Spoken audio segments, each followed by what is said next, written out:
Las 7 peores tragedias en la historia del fútbol. En el fútbol no todo ha sido victorias o derrotas, emociones o decepciones por los resultados. En más de una ocasión la muerte ha cobrado la vida de cientos de fanáticos que fueron en búsqueda de esparcimiento. Otros quedaron con vida, pero con aquellas imágenes grabadas en sus mentes para siempre.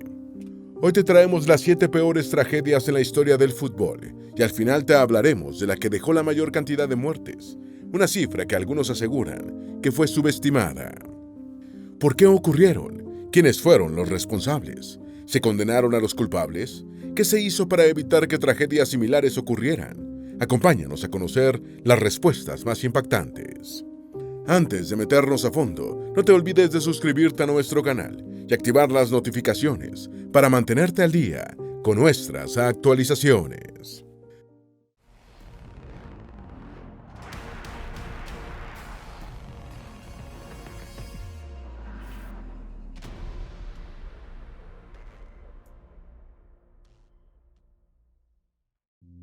Número 1. La tragedia de Ibrox de 1971 en Glasgow, Escocia. El sábado 2 de enero de 1971 ocurrió un desastre. 66 personas murieron y más de 200 resultaron heridas después de una aglomeración en una escalera de salida del Ibrox Park, actualmente Ibrox Stadium, en Glasgow, Escocia, en el momento en que los fanáticos intentaban desalojar el recinto deportivo. Había aproximadamente 80,000 aficionados para disfrutar de un partido de Old Firm, Rangers contra Celtic. Gracias a un gol de cabeza del futbolista escocés Jimmy Johnstone, el Celtic tomó una ventaja de 1-0 en el minuto 90. No obstante, casi de inmediato, Colin Stein, futbolista del Rangers, empató el juego justo en los momentos finales del partido. El incidente inició cuando miles de espectadores empezaron a abandonar el lugar por la escalera 13. Al parecer, alguien se cayó y eso provocó una reacción masiva en cadena. En un principio se pensó que algunos fanáticos abandonaban el estadio después de que anotó el Celtic, y luego de que se dieron la vuelta cuando Stein empató el juego y la multitud empezó a vitorear. Esto habría provocado un choque con la gran masa de fanáticos que, una vez que terminó el partido, empezó a levantarse de los asientos para salir del estadio. No obstante, esta hipótesis quedó descartada tras las investigaciones, las cuales arrojaron que al momento del colapso, todos los fanáticos se dirigían en la misma dirección. Hoy muchos siguen pensando que los goles tardíos tuvieron cierta influencia en lo que ocurrió. De acuerdo con The Courier, en algunos casos, todo se redujo incluso al tipo de zapatos que llevaban los fans. La mayoría de las personas falleció debido a asfixia por compresión. En el área, los cuerpos se apilaron a una profundidad de 1.8 metros. El partido fue el preludio de decenas de funerales en todo el oeste, centro y este de Escocia, según informa The Courier. Todas las 66 víctimas mortales tenían menos de 50 años, incluso una tenía 9 años. Su nombre era Nigel Patrick Peacock. Además, hubo otros 4 niños de más edad y 31 adolescentes, entre quienes estaba Margaret Ferguson, de 18 años, la única víctima femenina. Los entrenadores de ambos equipos se unieron en el dolor y la solidaridad. El gobierno de Reino Unido se vio obligado a prestar más atención a los estadios y a la seguridad que ofrecían a los asistentes. Para febrero de 1971 se solicitó a Rod Whitley, un juez escocés, que llevara a cabo la investigación correspondiente. Para mayo del año siguiente se publicaron los hallazgos de esa investigación, los cuales, en 1973, pasaron a ser la base de la Guía de Seguridad en Campos Deportivos, Guía Verde. Este fue hasta 1985 el peor desastre futbolístico. Ese año ocurrió en Inglaterra el incendio del estadio Bradford City en Bradford, y luego en 1989, también en Inglaterra, ocurrió el desastre de Hillsborough, en Sheffield. El desastre de Ibrox Park generó toda una serie de críticas porque en 1902 y en la década de los 60 ocurrieron allí otros sucesos en los que hubo muertos y heridos. Después de la tragedia de 1971, se remodeló el estadio. Gradas modernas para todos los asientos fueron parte de los cambios, luego de 3 años de remodelación. Para 1981, el Ibrox tenía capacidad para 44,000 espectadores y la UEFA le concedió el estatus de 5 estrellas, a pesar de que en la época había estadios con capacidad para 50,000 espectadores. Matt Geeney, cantautor folk escocés, escribió el tema de Ibrox Disaster, en homenaje de las víctimas fatales. Además, en una esquina del terreno donde ocurrió la tragedia, se colocó una pequeña placa. En enero de 2001 fue inaugurado un monumento más grande en la esquina de la tribuna principal de Beale Street y la tribuna de Copland Road, en conmemoración de los 30 años del suceso. Número 2. La tragedia de Luniski, en la Unión Soviética, el 20 de octubre de 1982. Hasta la fecha, este sigue siendo el mayor desastre deportivo de la historia de Rusia y de la Unión Soviética. Todo ocurrió el 20 de octubre de 1982, en el encuentro entre el Spartak de Moscú y el HFC Haarlem holandés. Este era un partido de la Copa de la UEFA que se realizó en el Estadio Central Lenin. El día del partido estaba nevando en Moscú. La temperatura era de menos de 10 grados centígrados. Había un total de 82.000 entradas disponibles. No obstante, por las extremas condiciones climáticas, se vendieron únicamente 16.500 lugares. La gran arena no tenía techo, el estadio contaba con 4 gradas para los aficionados y estaban abarrotadas de nieve. Así que para poder limpiarlas antes del partido, se abrieron solo la tribuna Este, C, y la tribuna Oeste, A. La capacidad de cada tribuna era de unos 23.000 espectadores. Hasta la tribuna Este llegaron aproximadamente 12 de ellos, ya que era la más cercana a la estación del metro. La gran mayoría de los fanáticos apoyaba al Spartak de Moscú. Se calcula que hubo aproximadamente 100 aficionados holandeses. El partido inició a las 7 de la noche. El Spartak anotó su primer gol en el minuto 16. El partido continuaría sin mayor novedad y sin más anotaciones hasta que faltaban pocos minutos para finalizar el encuentro. Cientos de fanáticos comenzaron a abandonar el estadio para llegar a la estación del metro mucho antes de que se aglomerara la multitud. Debajo de cada grada había 2 escaleras cubiertas que conducían a las salidas, que en ese momento se hallaban abiertas. El detalle fue que hacia la escalera 1 corrió la mayoría de los espectadores que estaban en la tribuna Este, ya que la estación del metro estaba cerca de esa escalera. El desastre estaba por iniciar. En los escalones inferiores de la escalera 1, una mujer había perdido uno de sus zapatos y estaba tratando de ubicarlo. Algunas personas la ayudaron a buscar el calzado, pero terminaron aplastados por la multitud. Todos se tropezaron con ellos. En tanto, otros fanáticos, especialmente adolescentes, se iban uniendo a la multitud desde arriba sin saber lo que ocurría en la parte de abajo. En esto, cuando solo faltaban 20 segundos para el final del partido, el Spartak anotó el segundo gol. El desastre fue tremendo. Hubo 66 muertos, 5 eran mujeres y 45 eran adolescentes de unos 14 años. Hubo 61 heridos, 21 de gravedad. Los cuerpos de los fallecidos fueron llevados a la morgue para identificarlos y practicarles la autopsia. La muerte fue por asfixia compresiva. La Fiscalía de Moscú inició la investigación criminal. Se entrevistaron a 150 testigos. Los primeros cargos penales en contra del director del estadio fueron presentados el 26 de noviembre. En total, 4 personas fueron acusadas, entre ellas los directores del estadio, el director adjunto y el jefe de la policía de la tribuna Este. Pese a que fueron sentenciados a 3 años de prisión, uno de los directores recibió una amnistía y fue puesto en libertad. Al otro se le redujo la condena a la mitad. Los otros 2 funcionarios no fueron juzgados y terminaron por recibir amnistía, pero el gobierno soviético minimizó la tragedia hasta donde pudo y la prensa soviética guardó silencio por unos años. El Kremlin solo reconoció en principio 66 muertos, pero luego, cuando estaba en el gobierno Gorbachev, admitió que hubo más. Solo hasta 1989 el diario Sovietsky Sport hizo un reportaje al que colocó por título El oscuro secreto de Luniski, en el que habló de 350 víctimas mortales. Pero el director del diario reconoció que no disponía de pruebas para demostrar lo que se afirmaba, por lo que tuvo que retractarse de mucho de lo que se dijo. Número 3. La tragedia de Heysel, en Bélgica, el 29 de mayo de 1985. El 29 de mayo de 1985, en el estadio Heysel, Bruselas, la Juventus y el Liverpool se enfrentaban en la final de la Copa de Europa de 1985. Estos eran entonces los mejores equipos y ambos se habían enfrentado en enero, en la final de la Supercopa de Europa. Por acuerdo entre los directivos de ambos clubes, se proclamó campeón a la Juventus. Los jugadores y aficionados de Liverpool querían una revancha para demostrar la superioridad del fútbol inglés, así que el encuentro de mayo en el estadio Heysel era una especie de duelo. El día de la tragedia el estadio estaba abarrotado, Había 60.000 espectadores y en algunas áreas se podía ver a gente de pie. La UEFA se encargó de colocar en zonas diferentes de las aficiones de cada equipo. Incluso había una especialmente apartada para los aficionados belgas que quisieran presenciar el encuentro. Sin embargo, en las mismas áreas llegaron a coincidir los fanáticos de ambos clubes, debido a que compraron muchas entradas que estaban reservadas para el público local.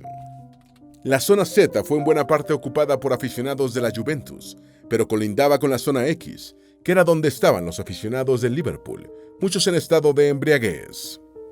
Sobre las 7 de la noche inició todo. Una hora antes de que empezara el encuentro, los aficionados del Liverpool comenzaron a lanzar objetos a los de la Juventus. Estos últimos, buscando cómo alejarse, se aglomeraron en el fondo de su zona. Quedaron por una parte aprisionados contra el muro en el que finalizaba la gradería, por otra, contra las vallas protectoras, que eran fijas y que separaban las gradas del terreno de juego. Por el lugar donde estaban cientos de fanáticos de la Juventus, no tenían salidas de emergencia, estaban bajo la presión de miles de aficionados. El ambiente se encrespó cuando los fanáticos de ambos equipos, que se ubicaban en otras zonas, vieron la situación y saltaron al campo con palos y otros objetos, y se dirigieron a las zonas donde estaba la afición rival. Las fuerzas de seguridad comenzaron a formar cordones de seguridad para que las distintas zonas del estadio quedaran separadas, pero esto no lo hicieron con la celeridad que ameritaba en el caso de la zona Z. Y si bien el cordón de seguridad evitaba que más fanáticos accedieran a esa zona, también evitaban que los que estaban en ella pudieran salir. De manera que estos fanáticos quedaron aprisionados y la presión de la multitud los aplastaba. Así estuvieron por varios minutos antes de que llegaran los encargados de sacar las vallas que los aprisionaban. En esos minutos muchos tuvieron episodios de ansiedad mientras eran aplastados o asfixiados. Algunos pudieron ser socorridos por otros fanáticos y por agentes de seguridad, pero el número de agentes sanitarios se hizo insuficiente. Cuando las ambulancias llegaron, comenzó la evacuación de cientos de heridos. No obstante, ya habían 39 aficionados fallecidos, 32 eran italianos, 4 belgas, 2 franceses y 1 británico. Pese a los sucesos y a la negativa de los jugadores y del cuerpo técnico de la Juventus, el partido se llevó a cabo después de una hora, con 25 minutos de la hora planificada. Los capitanes de ambos equipos leyeron un comunicado en sus respectivos idiomas, en aras de tranquilizar a los presentes. Según lo que se informa, el alcalde de Bruselas y el jefe de la policía belga decidieron realizarlo para evitar una guerra civil, pero en el ambiente aún reinaba un clima enardecido. Desde una zona del estadio se observaban algunos cuerpos sin vida. Únicamente fueron condenados por la justicia belga a 3 años de prisión 14 aficionados de Liverpool. Sin embargo, tras presentar el argumento de homicidio involuntario, solo cumplieron la mitad del tiempo. Asimismo, esta tragedia dejó como consecuencia que todos los clubes ingleses fuesen suspendidos por la UEFA de cualquier competencia europea. Esta suspensión fue indefinida en un inicio, pero dejó de tener vigencia entre 1990 y 1991. La sanción de Liverpool se extendió solo por un año más. Nadie más fue responsabilizado ni sancionado. En los siguientes 10 años no se realizó ningún gran evento deportivo internacional en Bélgica.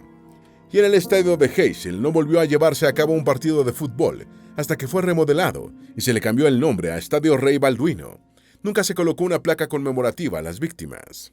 En el 2000, Bélgica fue, junto con Países Bajos, sede de la Eurocopa de fútbol. Número 4. La tragedia de Hillsborough, el 15 de abril de 1989. El 15 de abril del año 1989 ocurrió un fatal aplastamiento humano en el estadio de Hillsborough, en Sheffield, Inglaterra, mientras se celebraba una semifinal de la Copa FA entre Liverpool y Nottingham Forest. Antes de que iniciara el juego, David Dockenfield, comandante del partido de la policía, ordenó que se abriera la puerta de salida C con la intención de aliviar el hacinamiento fuera de los torniquetes de entrada. Pero eso solo provocó que entrara a los corrales una afluencia de aficionados. Debido a eso, los corrales quedaron aglomerados. Era costumbre que en los partidos nacionales en Inglaterra se segregara a los aficionados contrarios. Al Nottingham Forest se le asignó el área más grande, aun cuando el Liverpool tenía más seguidores. Por la política de segregación y el diseño del estadio, estaba prohibido usar los torniquetes que habitualmente se habrían empleado para ingresar desde el este a la tribuna norte. Esto hizo que en una única entrada en Leppings Lane convergeran todos los seguidores de Liverpool.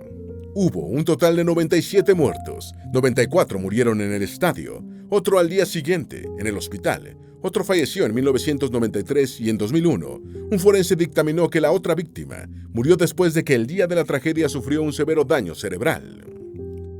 Esta cantidad es el mayor número de muertos en la historia del deporte británico. Además, hubo 766 heridos. La responsabilidad se adjudicó por años al vandalismo, que en Inglaterra fue particularmente virulento en esos años, pero la verdad es que las instalaciones no eran las más aptas por muchas razones. También hubo fallas en cuanto a la seguridad para controlar y proteger a la multitud, a las autoridades locales y a los clubes, sin contar con la distribución desigual en los corrales del estadio. Según se informa, algunos fanáticos no llegaron con anticipación al estadio, y eso hizo que luego, fuera de los torniquetes frente a Leppings Lane, hubiera una acumulación de seguidores que estaban ansiosos por entrar al recinto deportivo. Sin mencionar a los fanáticos que se filtraban de manera segura por medio de esos torniquetes. Muchos presentaron sus boletos en los torniquetes equivocados, y la multitud impedía que salieran aquellos a quienes se les había negado la entrada. Esto creó un cuello de botella. La hora pautada del encuentro llegó, y no hubo retrasos para permitir el acceso de los fanáticos que estaban afuera, y cuando empezaron a entrar, lo hicieron por un túnel estrecho. Cientos de personas se presionaban entre sí y contra las vallas que no contenían el peso de la multitud detrás de ellas. Mientras el partido se realizaba, la situación solo empeoraba. Una de las 3 barras metálicas terminó cediendo. El partido se detuvo a las 3:05. Los jugadores fueron llevados a los vestuarios. El caos reinaba. En las terrazas había más barreras de aplastamiento.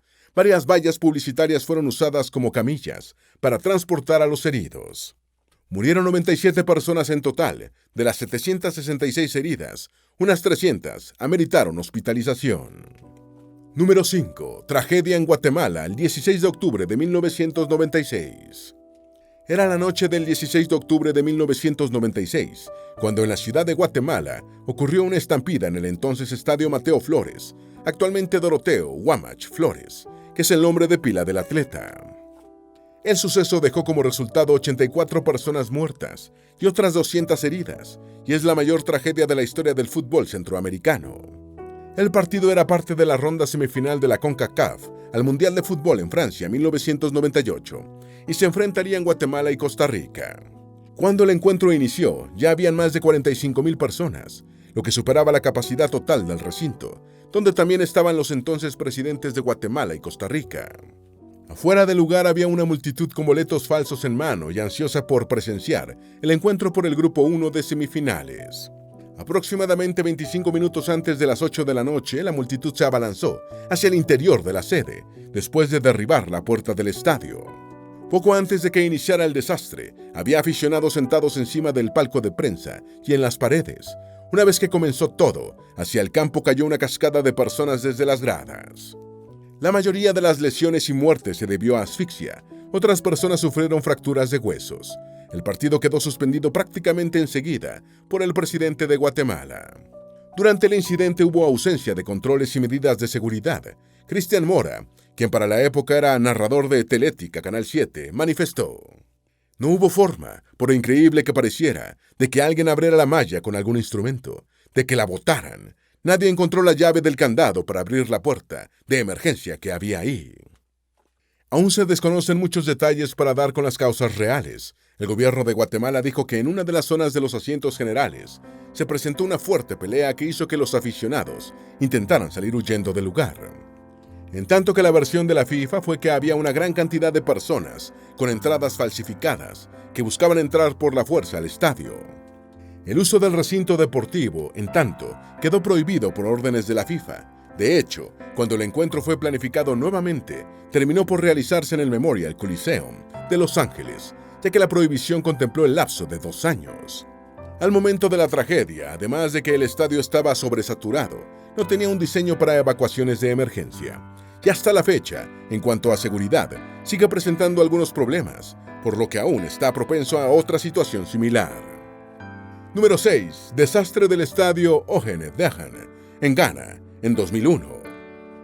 El 9 de mayo de 2001, el estadio Ogene Dejan, Accra, Ghana, fue el escenario donde ocurrió el peor desastre que jamás se hubiera visto en África, dentro de un estadio, y en el que murieron 126 personas. En este encuentro, el Lacra Hearts of Oak se enfrentó al Asante Kotoko. Estos eran los equipos con más éxito en Ghana. Todo comenzó después de que el Accra anotara tardíamente 2 goles y de que el árbitro lo reconociera. Esto enardeció a los fanáticos del Kotoko, quienes, llenos de decepción, arrojaron al campo botellas y asientos de plástico. Los cuerpos policiales usaron gases lacrimógenos para reprimir a los fanáticos, pero esto solo produjo pánico y una gran estampida cuando las puertas del estadio estaban cerradas. Y esto y el diseño comprometido del estadio crearon un cuello de botella. La asfixia por compresión provocó la muerte de 116 personas, mientras que los traumatismos hicieron que 10 fanáticos perdieran la vida.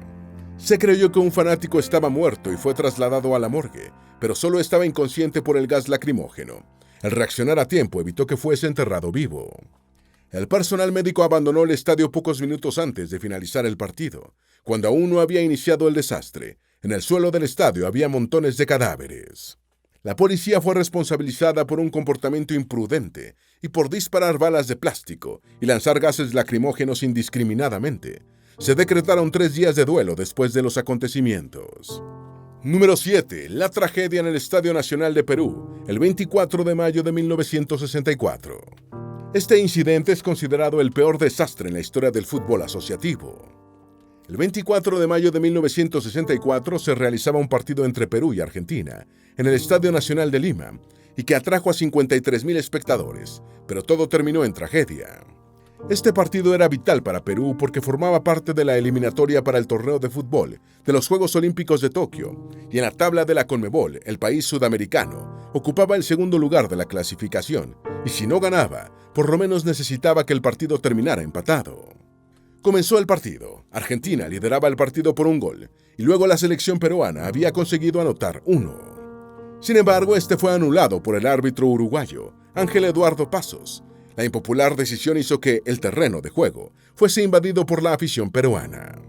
Para evitar que más aficionados llegaran hasta el campo de juego, la policía disparó gases lacrimógenos sobre quienes estaban en la tribuna norte. Esto solo provocó pánico en aquella fanaticada, y todo originó un éxodo masivo que desencadenó en la muerte de 328 personas. Aunque esta cifra no ha sido confiable para muchos, puesto que en las estimaciones oficiales no se incluyeron las muertes por disparos. En la parte inferior de los túneles que conectaban el nivel de la calle por medio de varios tramos de escalones con las áreas de asientos superiores, había, en lugar de puertas estándar, contraventanas sólidas de acero corrugado. Como ya era costumbre en todos los partidos, estas contraventanas se encontraban cerradas. Todos aterrorizados, los espectadores que bajaban por las escaleras cerradas presionaron a quienes se dirigían en cabeza contra las contraventanas cerradas. Toda la presión que se generó hizo que las contraventanas finalmente se rompieran hacia afuera. Las víctimas que perdieron la vida lo hicieron en las escaleras que bajaban al nivel de la calle. La mayor parte de ellos falleció por asfixia y hemorragias internas. Los que se quedaron dentro del estadio sobrevivieron, y en la calle, la propiedad privada que colindaba con el estadio sufrió destrozos. Entre las medidas que se tomaron estuvo reducir el aforo del estadio, el cual se llevó de 53,000 a 42,000. Luego, en 2004, para la celebración de la Copa América, se llevó a 47,000.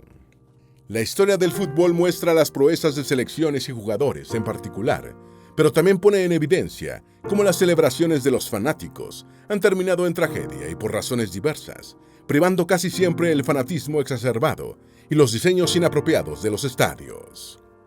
Esperamos que este video te haya sido útil. Si tienes algo que agregar, por favor compártelo con nosotros en la sección de comentarios. Dale me gusta a este video y envíale el enlace a tus familiares y a tus mejores amigos para que también sepan más de las 7 peores tragedias en la historia del fútbol.